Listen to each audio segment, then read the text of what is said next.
Good morning student. बच्चों, मैंने पाठ 1 भाषा से कल मैंने आपको बताया था भाषा के रूप तथा लिपि के बारे में। उससे पहले 27 को मैंने बताया था भाषा किसे कहते हैं तथा कौन से राज्य में कौन सी भाषा बोली जाती है।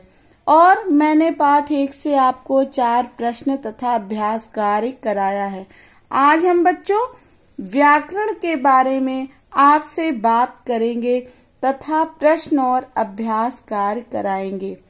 बेटा, पहले आप ये जान लीजिए कि जो भी काम मैं करा रही हूँ, जो भी आपको मैं कार्य क्लास वर्क कॉपी में फेयर में करा रही हूँ, वो आप अच्छे से लिखिए। बच्चे, आपको पूरी फोटो कॉपी में भेजती हूँ जिसमें लिखने में ध्यान दीजिए, इम्प्रूव राइटिंग करिए और कोई भी मात्रा कहीं कहीं बेटा आप लोग गलत शब्द का प्रयोग लिख देते हो, वो मैंने देखा है। लेकिन पूरे क्लास में मुश्किल से 4-5 बच्चे कॉपी दिखाते हैं, क्या बात है? तुम्ही को प्रॉब्लम होगी बेटा, इसलिए आप इस पे ध्यान दीजिए। अच्छे से काम करेंगे, मुझे भी अच्छा लगेगा। चलिए अपने टॉपिक पर आइए। पहले हमने ये जाना था कि व्याकरण किसे कहते हैं। तो ये मैंने बताया था आपको, व्याकरण एक ऐसा शास्त्र है जो भाषा के वर्णों, शब्दों और वाक्यों का शुद्ध ज्ञान एवं प्रयोग सिखाता है, अर्थात शुद्ध रूप से बोलना, लिखना, पढ़ना सिखाता है। व्याकरण एक ऐसा शास्त्र है जो हमें सही रूप से बोलना, पढ़ना और लिखना सिखाता है। व्याकरण का सामान्य अर्थ होता है विश्लेषण, शब्दों का विश्लेषण। शब्दों का विश्लेषण है कि जब हमें कौन सा शब्द किस जगह रखना चाहिए। व्याकरण का दूसरा नाम है शब्दानुशासन। बेटा, जब बच्चा मैंने बताया था कि परिवार में जन्म लेता है तो वो उसकी जो ध्वनि निकलती रोता हुआ जब होता है तो वो क्या, वो भी एक ध्वनि है जो भाषा से प्रयोग। और बच्चा लेकिन कौन सी भाषा कहाँ बोल रहा है उसको ये नहीं पता, वो शब्दों को कहाँ पे कहाँ रखता है। अनुशासन वही उसी को बोलते हैं। व्याकरण का दूसरा नाम है शब्दानुशासन। जैसे बच्चा बोलता मम्मा पानी पीऊंगा, तो वो क्या पीऊंगा, पीऊंगी, क्या उसको क्रिया, कुछ भी उसका ज्ञान, उसे नॉलेज नहीं होती। व्याकरण का दूसरा नाम है शब्दानुशासन। वह शब्द संबंधी अनुशासन करता है और बताता है कि किसी शब्द का किस तरह प्रयोग करना चाहिए, मतलब कौन सा शब्द कहाँ पर जो हमें सीखने की जरूरत होती है। व्याकरण का दूसरा नाम है शब्दानुशासन।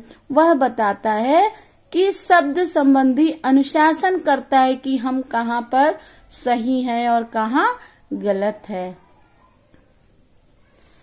अब बच्चे, आप व्याकरण के मुख्य अंग, तो किसी भी भाषा को प्रारंभ करने वाले बिंदुओं को वर्ण कहा जाता है। जब हम कभी कोई बात करते हैं कि कब कौन सी भाषा सीखनी है तो उसको वर्ण कहते हैं कि कौन से वर्ण का प्रयोग कहाँ होता है। जैसे का, ख, गा आदि, इन्हीं वर्णों के मेल से शब्दों का निर्माण होता है।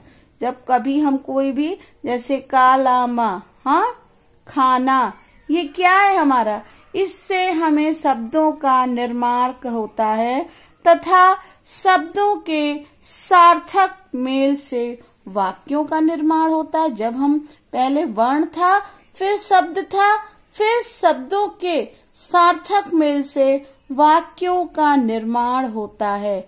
इस प्रकार व्याकरण को 3 भागों में विभाजित किया जाता है। किसी भाषा के प्रारंभ करने वाले बिंदुओं को वर्ण कहते हैं, और वर्ण से शब्द बनते हैं और शब्द से सार्थक मेल से वाक्यों का निर्माण होता है। इस प्रकार हम व्याकरण को 3 भागों में विभाजित करते हैं। पहला वर्ण विचार, दूसरा शब्द विचार, तीसरा वाक्य विचार। अब बेटा, आज मैं आपको पाठ 1 का क्वेश्चन नंबर 4 करवाऊंगी, जो है व्याकरण किसे कहते हैं। क्वेश्चन नंबर 4, व्याकरण किसे कहते हैं। व्याकरण एक ऐसा शास्त्र है जो भाषा को शुद्ध रूप में लिखना, बोलना और पढ़ना सिखाता है। व्याकरण एक ऐसा शास्त्र है जो भाषा को शुद्ध रूप में लिखना, बोलना और पढ़ना सिखाता है। क्वेश्चन नंबर 2, व्याकरण के क्वेश्चन नंबर 5, व्याकरण के कितने अंग हैं, उनके नाम लिखो। व्याकरण के कितने अंग हैं, उनके नाम लिखो। व्याकरण के 3 अंग हैं, वर्ण विचार, शब्द विचार, वाक्य विचार। व्याकरण के 3 अंग हैं, वर्ण विचार, शब्द विचार, वाक्य विचार। अब बेटा देखिए, आपका है अभ्यास का एक्सरसाइज, जो उचित विकल्प है। क्या है? उचित विकल्प। निम्न प्रश्नों के सही उत्तर पर निशान लगाओ। सही उत्तर पर आपको निशान लगाना है। भाषा के सही रूप का ज्ञान कौन कराता है? तो अभी हमने आपको व्याकरण में पढ़ाया था कि कौन ज्ञान कराता है। हिंदी, व्याकरण, पुस्तक, लिपि। सही क्या है? व्याकरण।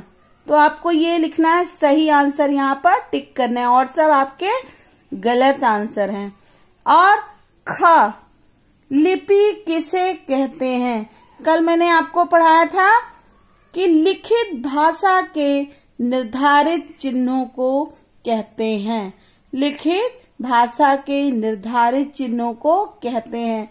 ये आपका आंसर सही है और ये तीनों गलत है। भाषा के बोलने के तरीकों को गलत है, पुस्तकों को गलत है और व्याकरणों को गलत है। पहला आपका क्या है? राइट आंसर, सही आंसर है।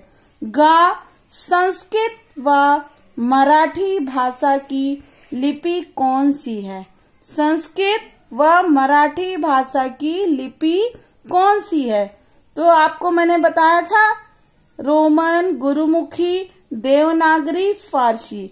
तो हमारी संस्कृत और मराठी और नेपाली, गुजराती की लिपि क्या कहलाती है? देवनागरी। क्या कहलाती है?